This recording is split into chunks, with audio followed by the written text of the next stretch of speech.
പാവറട്ടി തീർത്ഥകേന്ദ്രം Saint Jose voice bulletin committee തിരുനാളിനോടനുബന്ധിച്ച് പാവറട്ടി പള്ളിയുടെ ചരിത്രം ഉൾക്കൊള്ളിച്ച് ഹൃദയത്തിലെന്നും പുണ്യാളൻ എന്ന ഹ്രസ്വചിത്രം പുറത്തിറക്കി.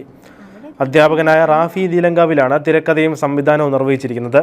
തീർത്ഥകേന്ദ്രം റെക്ടർ ഫാദർ ആന്റണി ചെമ്പകശ്ശേരി പ്രകാശന കർമ്മം നിർവഹിച്ചു.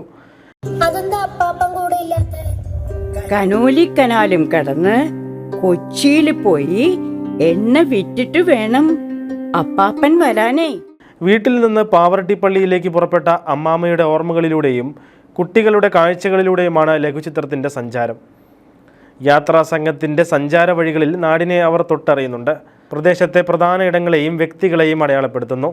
കനോലി കനാൽ, ഏനമാവ് ബണ്ട്, കോൾപ്പാടങ്ങൾ, വലിയമ്പലം, മാണിമുത്തപ്പൻ്റെ വീട് എന്നിവയ്ക്ക് പുറമെ പാവറട്ടി പള്ളിയുടെയും പുണ്യാളൻ്റെയും പഴയകാല വാണിജ്യത്തിൻ്റെയും കൃഷിയുടെയും ചരിത്രവും ഉൾപ്പെടെ നാടിൻ്റെ വിവിധ കാഴ്ചകൾ മനോഹരമായി ചിത്രീകരിച്ചിട്ടുണ്ട്.